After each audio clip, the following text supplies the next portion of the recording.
demander indûment.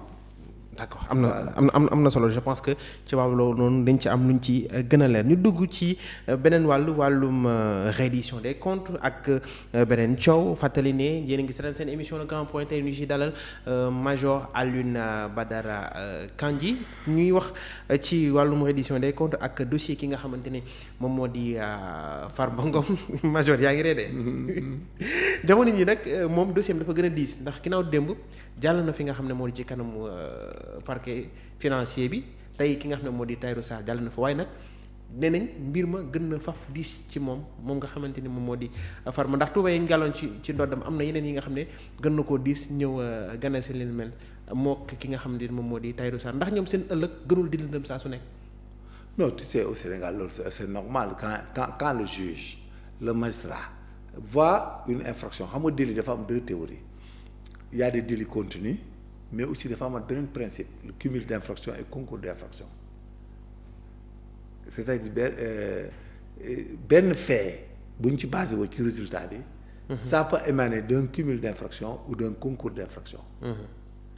Voilà xam nga concours dafay am concours ak cumul am na yoo xam ne infraction bi nga def da nga kii day tax nga defaat yeneen infraction vol de voiture port d'arme délit de fuite nga dawal oto bi fiir ay nit ainsi de suite xam nga loolu day nekk concours d'infraction. Cumul mën nga tey nga sàcc boobu sàcc jeex ñuy recherche sàcc bi.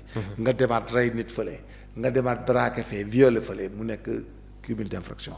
moo tax des fois quand la personne entre dans les mains de la justice au moment d'instruire le juge peut voir d'autres infractions mais tel que soit y a le principe de non cumul des peines. Si tu trouves deux crimes aussi même si tu condamnes un seul crime lay tëdd. Donc gravité ou pas ça peut être une circonstance aggravante peut-être pour des faits évoqués ou bien ça augmente le montant pour lequel tu es poursuivi et ainsi de suite. dañoo jëkk parce que actuellement jóge nañ ci 30 di mbir mi àgg 125. waaw d'accord mais c'est le juge li mu gis rek la koy incriminer mais Farba est en train de juger de justifier.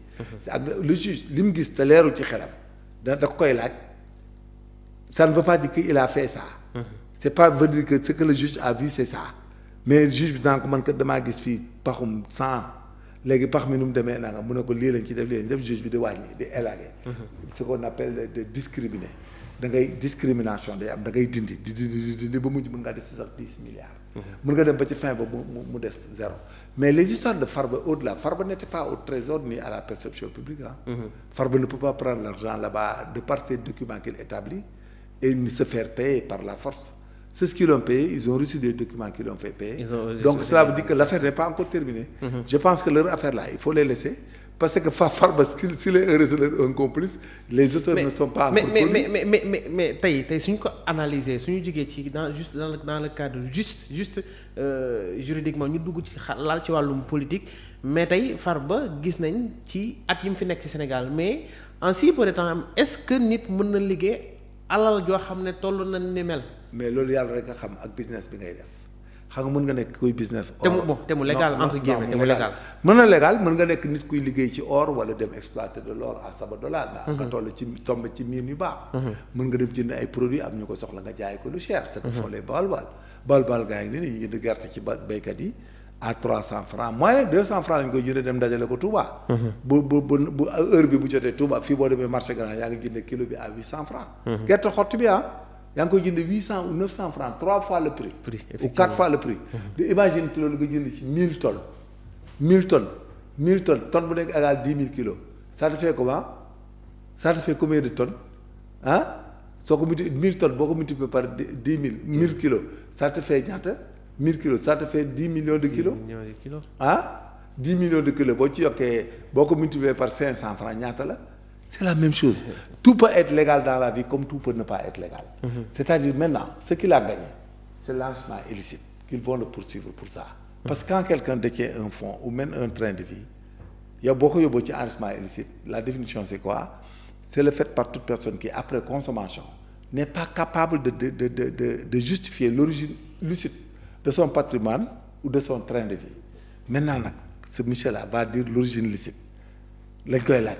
dana leen wan fi mu ko jëlee ak ñi ko fay il faut ñu téye leen lu tax ngeen fay ko ñoom bu ñu ñëwee indi ay kayit ne dañ ko fay légalement moo ñu ko liggéeyal moo bale palais bi moo peinture palais bi moo ko karale moo ñu jox ay oto moo ñu jox nangam mais boobaa kenn du ko mën a dara le juge day élagué rek. mais parce que major am na ñoo xam ne naan sax caution bi nga xam ne moom la déposé woon ba tax ñi nga xamante ne moom moo di procureur parquet financier bañ ko jël nee nañ xaalis ba nga xam ne moom la wala bien yi nga xam ne moom la ñu évalué ba mu jox ko ñu ne jàll na ci 44 milliards nee nañ mën nañ faa sax jóge toppee ko lu ñuy wax enrichissement illicite. waaw enrichissement illicite il faut mu l'origine licite là il faut mu mën ko ñàkk wane mais su ne leen man fii laa jënd jaay lii nangam dootul enrichissement illicite. maanaam mu bañ a prouver. non l'origine de sa fortune. voilà c'est ça da koy justifier lu nekk fu mu ko gagné li mu am lépp daan gagné naa telle place sangam gagné naa telle place sangam gagné naa ci lii sangam léegi nag bu dee ñàkk ko jox ñoom dañ ko jox illégalement mais maintenant l'affaire là il y aura des auteurs des co-auteurs et des complices. waaw loolu la l'affaire là n'est pas encore finie moo tax j'ai vu que le juge n'a pas pris de caution n'a rien pris pour libérer. Je sais que il sait ce qu'il fait il est en train d'enquêter parce que le juge là ne va jamais se permettre de prendre l'argent de Farba sans prendre des auteurs. Farba ne peut pas être poursuivi pour des deniers publics qu'il a détenus et autres et que tu ne prends pas des auteurs. Donc le juge s'est bien comporté. Ah oui. Donc vous pensez que non il s'est bien comporté mais bu jëloon affaire Farba libéré ko c'est pas responsable. Ah bon mais mënta nekk. mais ñi nga xam ne donc dañuy xool ne entre guillemets exécutif bi wala ñi nga xam ne ñoo nekk ci bopp nguur gi ñoom ñooy nekk di manipuler la justice pour def mbir mi combat politique. non xam nga combat politique ou pas c'est de la psychologie et de la morale politiciens yi ils se poursuivent mais bu ñuy poursuivre dañuy xool lépp loo xam ne. faay la ku nekk da ngay xool faay rek xam nga état boo gis dafa am ay mbiram ay bagaasam fii aussi ku fi jógee ëllëg aussi dañ lay poursuivre ku la bëgg a poursuivre da lay poursuivre parce que c'est évident comprendre nga li ma la. loolu nekkuñu ci parce que magistrats yi ko jël c'est des responsables. ñoom ils incriminent quelqu'un ils font des ordonnances de renvoi devant une juridiction du moins ils font des réquisitoires introductifs pour jox juge d'instruction le juge d'instruction il fait met sous mandat de dépôt il a argumenté. mais il continue à enquêter. du coup mënu ko téye. donc vous êtes en phase avec la procédure. non man je suis en phase avec les magistrats. je n'ai rien à régler avec les politiques. yooyu dugguma ci parce que xam naa man li magistrat yi dama ko xam parce que enquêteur la.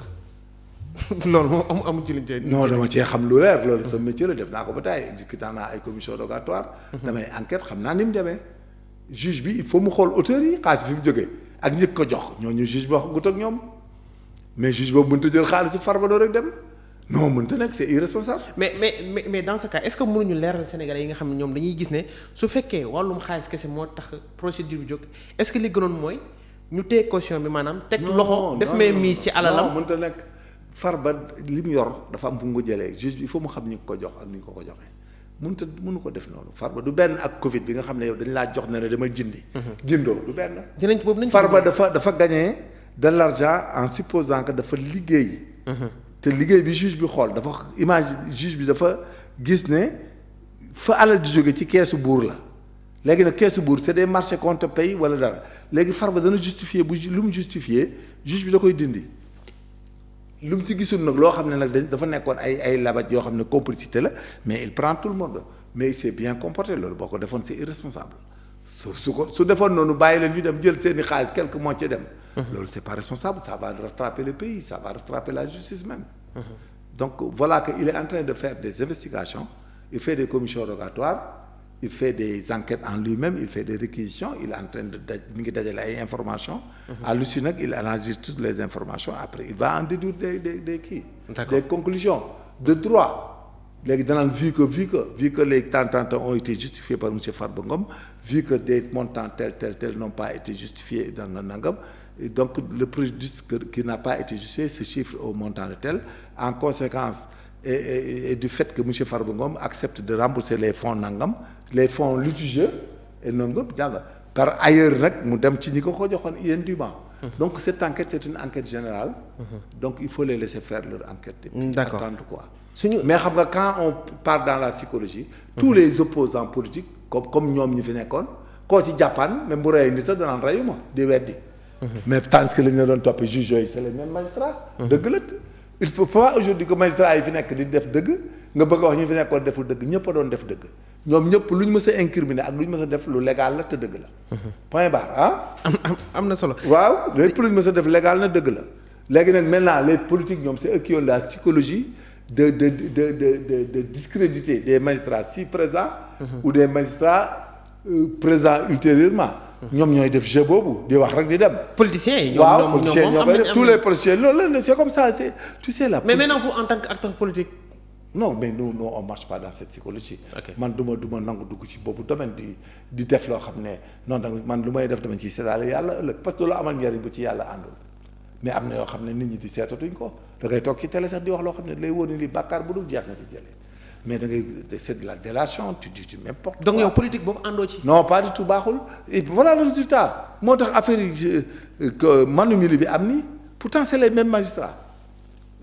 soo indi woon ñoom Serigne Bassirou Gueye indi ñoom Amady Diouf indi ñëpp jox leen les mêmes dossiers et les mêmes faits ils vont les instrumenter de la même sorte. moom dinañ ci. non ils vont les instrumenter de la même sorte. amul problème ils vont les instrumenter de la même sorte. parce que ñoom ñëpp ñoo yem amul kenn ku ci gën sa mën Cheikh Mbacké gënul baaxum gënul Cheikh Mbacké ñoo yem procureur Ibou gënul. Abdou Karim mook Abdou Karim Gram la ñoo yem. ainsi de suite et là je les exhorte à rester. magistrats et de rester ensemble. D'accord. Parce que xamul tax tous les pays qui ont des problèmes c'est parce que les gens sont arrivés à fractionner la gendarmerie, la police, l'armée et la magistrature. alors que benn donc boo koy def rek réew moom fas yee parce que day gaaw parce que c'est des portes c'est des fenêtres pour déstabiliser un pays. Il faut pas que les magistrats les gendarmes les policiers les militaires di accepter pour des intérêts crypto-personnels et éphémères di def ay clans ak ay obédience naan ñi ñoo ànd ak ñi ànd ak ñi ñoo baax ñu ne ñoo ba non ça passe pas parce que tey bu ñu doon dem guerre bu ñëpp demul guerre duñ gañ a guerre. effectivement suñu jógee foofu noonu dañuy desandi wàllum justice mais ak beneen problème boo xamante ni dafa laaleele